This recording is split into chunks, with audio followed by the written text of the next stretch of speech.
Okay, so as you've just heard, I'm an energy historian, originally from Germany, and I work on a number of research projects focusing on post-1945 energy history.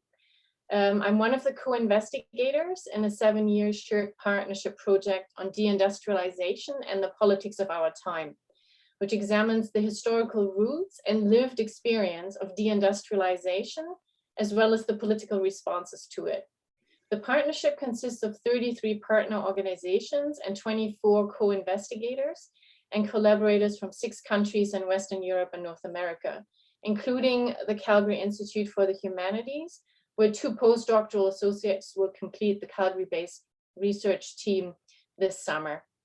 Our research group at the CIH will particularly focus on the connection between deindustrialization and energy transitions, as well as oral histories of indigenous communities and workers in the oil and gas industry. I'm also the principal investigator of a 5-year insight research project on the 1970s energy crisis and energy security across national and transatlantic history. Both projects focus on the centrality of crisis moments and periods in history to understand changes in energy systems, both during the lifetime of individuals and in a long durée perspective over decades and centuries. However, I will not have the time to present that research, but I'm happy to talk about it if anyone is interested.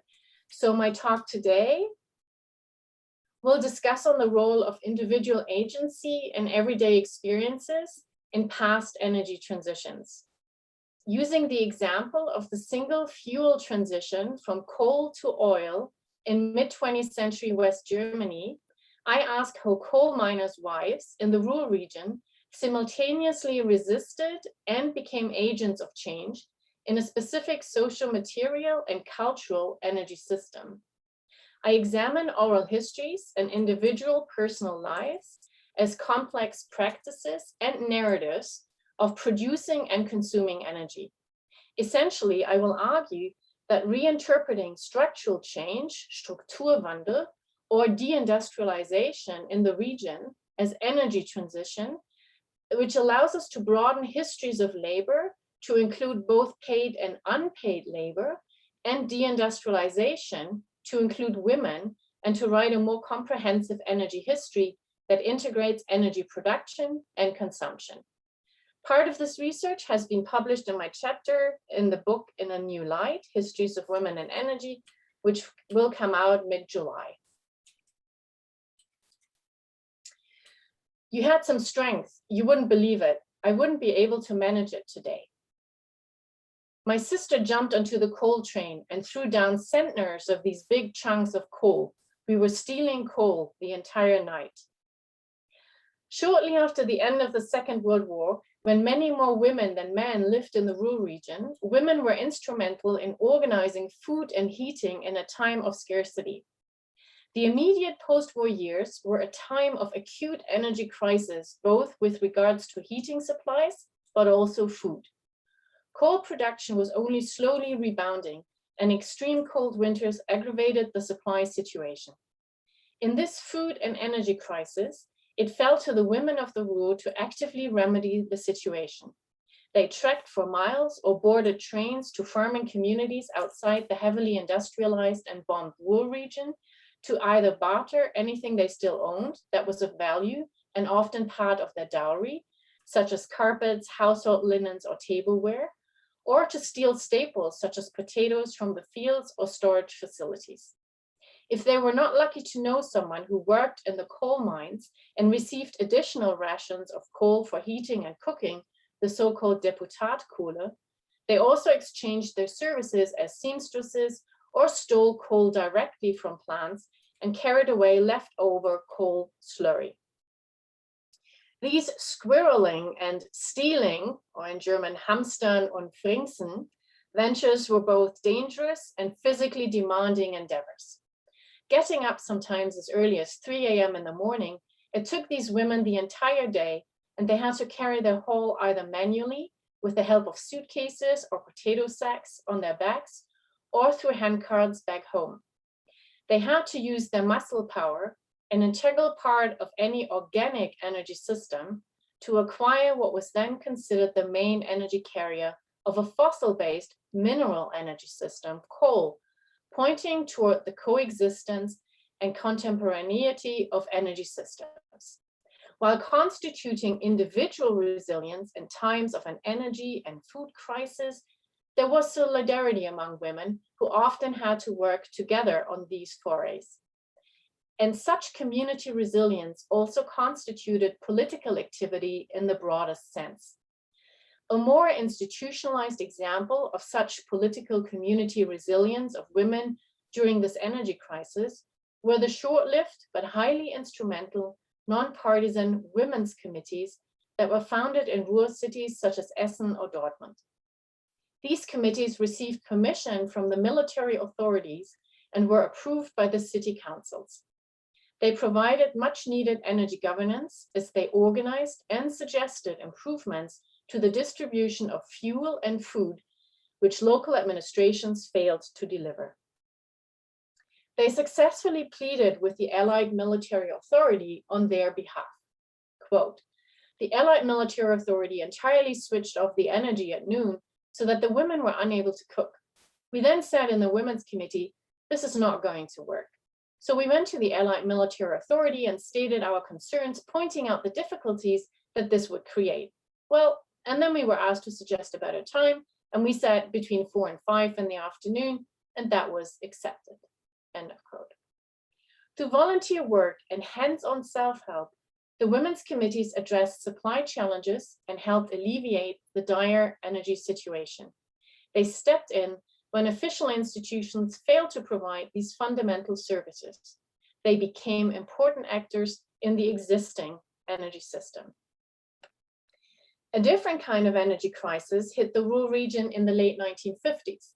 Beginning in 1957, the Ruhr coal mines encountered a sales crisis, which was caused by overproduction, replacement by oil, mainly heating oil, and competitive imports of US coal.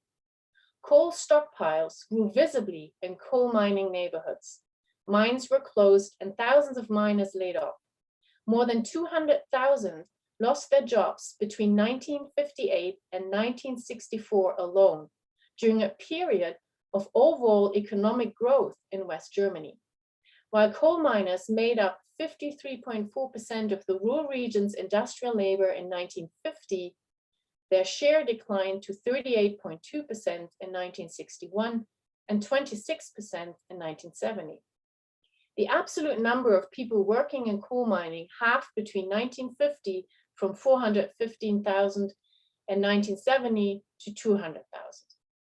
Used to being ranked among the top earners in German industries and proud of their role in fueling the impressive post-war economic recovery and growth, miners held vigils at the entrances to the coal mines and protested, often silently, waving black flags. Most famous was the March on Bonn in September 1959, when 50,000 miners protested in the capital of West Germany, making it one of the largest demonstrations of the time. In fact, 200,000 miners had wanted to join the protest, but due to logistical limitations, only a fifth made it to the capital. While these protests were mainly carried out by men, women supported their husbands and sons, and from the mid-1960s onwards were more often part of the public demonstrations against the closing of mines. From Gelsenkirchen-Erle in 1966 to Berchtesgaden and Dortmund-Huckade in 1967, women would march side by side with their men. Once laid off, miners would be accompanied by their wives to the employment centers. All of a sudden, women who spent a lot of time alone at home, taking care of the children, the household, and purchasing everyday necessities found that they had to share this authority with their stay-at-home unemployed husbands. As the struggle for the survival of Ruhr coal mining continued well into the 1990s, women increasingly found their distinct ways to protest, underlining an already visible separation as miners began protesting wearing their hard hats and work clothes, thus indicating their status as paid, and in this case, organized workers, and visually setting themselves apart from women in their everyday clothes. In 1988, the women's initiative, Sophia Jacoba, was founded to protest the closing of the coal mine with the same name in Hückelhoven. Women of all ages participated in sit-in protests in front of the Economics Ministry and Chancellery in Bonn, where they had chained themselves to each other before being forcefully unchained and carried away by the police. Anxious about their husbands' unemployment and paying off their recently purchased homes, the women were supporting the miners' pickets and protest sit-ins. Despite initial successes, Sophia Jacoba was finally closed in 1997.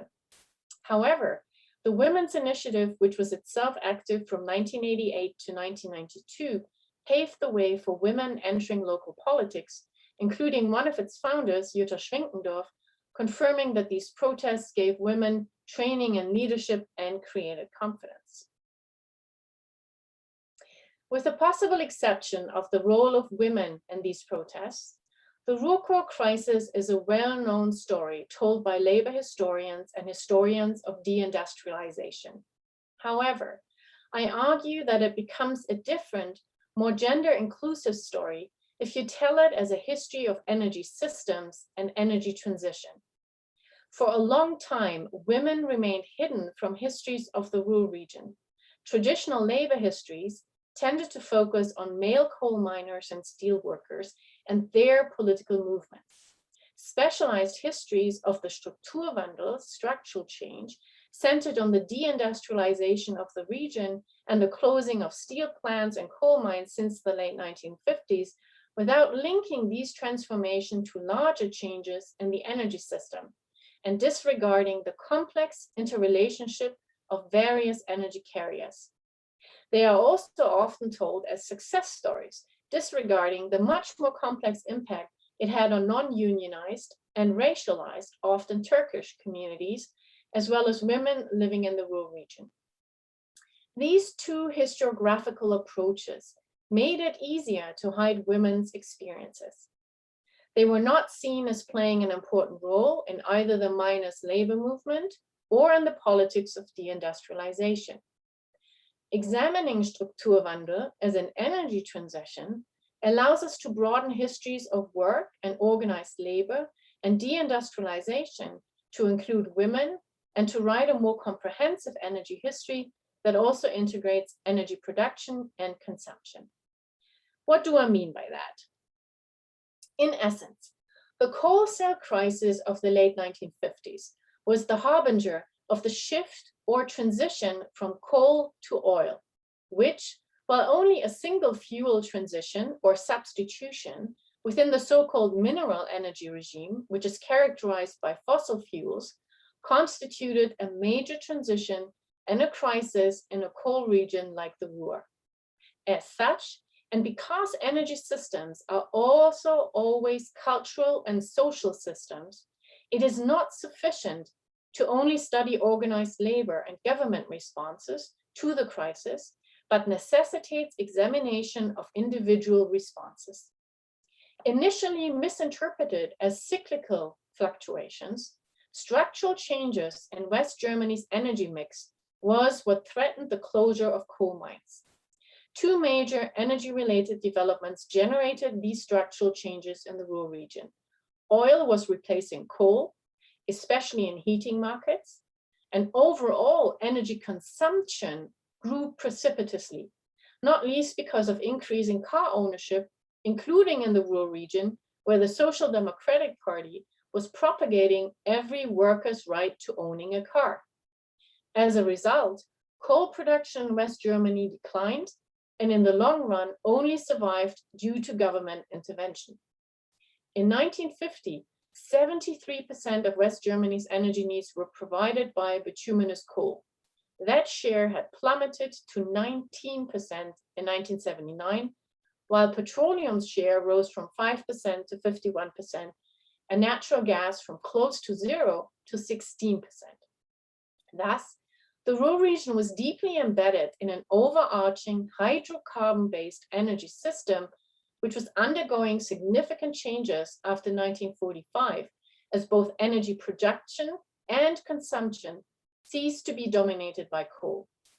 The problem with existing historiography is that by focusing on the producing side of that energy system and on a very narrow definition of production, women are written out of that history. Reinserting women into that history, I am suggesting the following analytical points. Women are an integral part of the coalscape that is the Ruhr region. In terms of an energy system and an energy landscape, the Ruhr region as a coal region does not only include paid labor of male miners, but also women without whose support they would not have been able to produce coal. The German coal miner of the 1950s, who was often seen as a symbol of West German reconstruction, literally fueling the country's economic miracle or Wirtschaftswunder, could only make his critical contribution to a prosperous West Germany with the help of his partner at home. Even though women were excluded from working in the mines, they played a crucial role in enabling coal miners to sell their labor and were thus part of the capitalistic enterprise of mining, providing what has been called reproductive labor. For example, until 1970, it was not uncommon for wives to clean their husband's work clothes. Miners usually owned one set, and on their day off, often Sunday, women were responsible for the washing. This was hard, unpaid work in support of the husband's paid jobs. In the early 1970s, it was estimated by the Max Planck Institute for Working Environment and Human Factors that women spent the same amount of calories cleaning their husband's work clothes as their husbands did working below ground, confirming Ruth Schwartz-Cohen's observation that, quote, in reality, kitchens are as much a locus for industrialized work as factories and coal mines are, end of quote. The difference was that women were not paid for their housework, but to use Cohen's terminology, the women's household labor supported their husband's market labor. In addition, due to shift work, women had to deal with any issue at home and make important household decisions, including financial, on a daily basis to ensure the welfare of the family and the cleanliness and respectability of the home, which was an integral part of working class anxieties. Until higher smokestacks dispersed the fine coal dust all over Germany in the 1970s, thousands of housewives in the Ruhr area had to fight the daily battle against the fine black carbon dust and fly ash that would be brought in by their husbands and children, or that would settle on washings hanging outside to dry and on windows, sills, and stairs. Working at home may have isolated these women, but the home was not a separate sphere. It was both part of the production of coal and the consumption of energy, much of which was still provided by coal in West Germany in the 1950s. Women's consumption of energy and their decisions at home affected energy production. After 1945, domestic work increasingly relied on technology that decreased women's manual labor, and often these new appliances were powered by electricity. As consumption behaviors changed, they affected the use of coal and accelerated the shift toward petroleum-based products. In West Germany, household heating and transportation were increasingly dominated by petroleum products. Domestic coal only survived due to industrial energy consumption and government support of coal power generation. As well, the so-called economic miracle, Wirtschaftswunder in the 1950s, Germany, promoted consumption to a heretofore unseen level. Already in the 1950s, coal-powered ovens and heaters were increasingly replaced by oil ones, as they were easier and cheaper to operate, not least because heating oil was exempted from taxes until 1959. And US international oil companies producing in the Middle East needed new outlets, especially after the US government instituted a mandatory oil import ban in 1959. Even Chancellor Konrad Adenauer had made the switch and explained his preference for oil heaters by complaining that, quote, it was impossible to get someone who will look after my coal heater and take care of getting rid of the slag, end of quote. and some cities in the Ruhr region changed to oil-based heating in their public buildings. Not surprisingly, women in the region, who made many of the consumer decisions for the household, followed the chancellor's example. Coal-burning stoves were replaced by electrical ones, making everything nicely modern all of a sudden. Women's consumer behavior contributed to the stagnation of private household demand for coal, as they increasingly preferred petroleum for heating because its production, transportation, and storing was much cheaper and provided more energy, while it created comparatively less air pollution. While environmental concerns became more important in the 1970s, air pollution issues were on the political agenda in the region much earlier. The federal land in which the Ruhr area is located had already introduced anti-air pollution legislation in 1962, signaling that coal production might no longer be prioritized at any means over the environment. In the mid-1950s, criticism of air pollution began to be featured in news outlets of the region, and readers sent in letters to demand that municipalities deal with the problem. In the 1950s, 300,000 tons of dust per year were coming down in the Ruhr area. In some very heavily affected areas, it was more than 5 kilograms per 100 square meters within a month. An often quoted study published in 1959 found that children in the region were on average smaller and weighed less than their peers elsewhere in West Germany. As municipalities were discussing how to deal with this health and environmental problem, citizens actively engaged in what were highly public discussions. In letters to the newspapers that were covering a possible legal case against mining companies which were polluting the air, it was especially women who were reminding readers of how it affected their daily lives and especially the health of their children. One woman, Bertha S., invited those who were arguing that jobs trump any stricter pollution laws to live where she was living and, quote, work themselves to death day in, day out, cleaning away all the dirt. I only clean, and when I think I'm done, everything is already covered in dust again, end of quote. She also mentioned that she would leave the Ruhr area if she could, but her husband was not able to find work elsewhere. The statement is an important reference to the fact that jobs in the coal industry were still at the top of the wage ladder, and it was not easy to get comparably well-paid jobs elsewhere. Another woman, Mathilde E., insisted that as a mother, she could only wholeheartedly agree with newspaper reports to sue companies over air pollution. She had lived in Duisburg for a year and, quote, witnesses with increasing concern how her children are growing up in this poisonous air. My youngest, who has a weak lung, already had to stay in bed a couple of times due to breathing problems, end of quote. And this leads me to another important point that I would like to make with my research. There is a tendency in the energy humanities to assign women the role of victims. And while the existing fossil fuel regime is undeniably based on dominant, neoliberal, and patriarchal structures and exploits gendered, classed, and racialized bodies, it is important for historians to highlight women's agency in these energy systems, an agency which ranges from vulnerability to resilience to even complicity.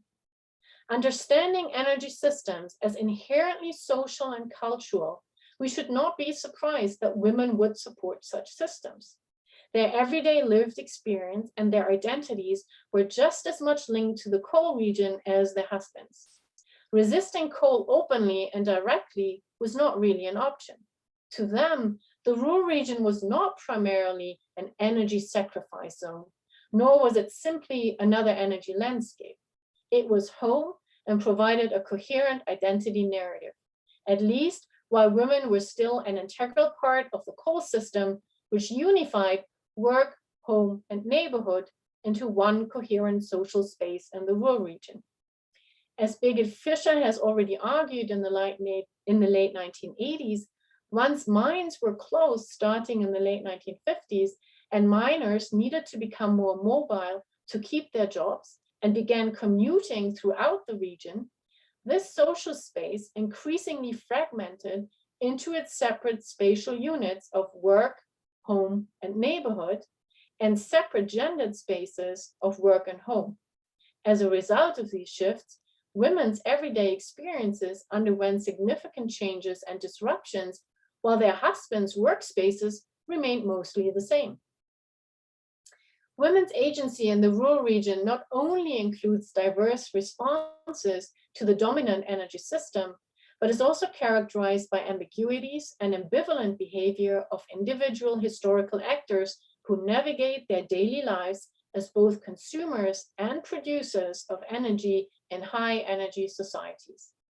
The women in the Ruhr region who were living through the changes that would transform the existing energy system were not always aware of the structural nature of these changes, nor were they aware of their own inconsistent behavior in simultaneously supporting and challenging the existing coal regime. On the one hand, these women were protesting the air pollution that was directly linked to their mining husbands' energy production activities, potentially undermining the viability of the industry and thus endangering their husbands' jobs. On the other hand, they formed an integral part of the coal production system and were protesting the closure of mines in the late 1950s and 1960s, and then again in the 1980s. They were identifying themselves with a culture tied to coal mining, but also embraced the convenience of non-coal-based consumer goods. Their changing consumer behavior accelerated the downfall of coal as an energy carrier, a downfall that they protested together with their husbands as the changing energy system, or Strukturwandel, led to an increasing politicization of energy questions in West Germany. Women were both perpetrators and victims of the energy transition. They were not actively producing coal. Nonetheless, they participated in both sustaining and resisting an energy system based on coal. Finally, focusing on everyday history and understanding individual personal lives as complex practices and narratives of producing and consuming energy allows us to situate women's lives in the Ruhr region within a comprehensive energy system and examines energy transitions as lived experience. Oftentimes, energy historians study energy transitions on a much larger level and spanning decades, if not centuries. While considered a minor single fuel shift within the so-called mineral energy regime, the change from coal to oil in West Germany was significant and had major repercussions in the Ruhr area. Because people witnessed these changes during their lifetime, they generated their own individual recollections and created personal and local stories. As Alf Lüttke, Hans Medig, and Dorothee Wirling have convincingly argued, everyday history does not prioritize individual experience over larger historical developments, but locates historical agency at the intersection of micro and macro levels. So Strukturwandel should be studied as lived energy transition. It should be studied with the help of energy stories and stories of power, both power over and power to, as the role of women becomes the focus. And the approaches that best serve these aims are everyday history and oral histories. Some of these oral histories, which I have also used in my research, already exist and go back to scholarly pursuits such as the famous Lusier Lebensgeschichte und Sozialkultur im Ruhrgebiet project. Others are more bottom-up and include grassroots historical workshops or Geschichtswerkstätten, which have brought people of the region together since the late 1970s to discuss their stories. And influenced by larger feminist movements in West Germany, some of these were specifically dedicated to women's experiences. In the 1980s, Jutta de Jong collected women's stories in the coal mining town of Herten as part of the larger research project History from Below, led by the German Trade Union Confederation, DGB. Then there are the many public history initiatives that were created and funded in light of the December 2018 closing of the last hard coal mine in the Ruhr region. And this brings me to my conclusion and back to Alberta. I hope that this granular account, that this is what we historians do, highlights the importance of oral histories and lived experience histories, and stories, to understanding the personal hardships, but also individual and community resilience in an economy that is transitioning to a new energy system or post-industrial world. These insights are particularly pertinent in Alberta, where net zero emission goals and decarbonization policies may create new rust belts in the future. And while historical case studies may not give us direct answers and comparisons, they do help us understand the historical contingencies, complexities, nuances, ambiguities, and ambivalences of human behavior, as well as inconsistencies in narrating and making sense of these experiences in any energy transition. Thank you.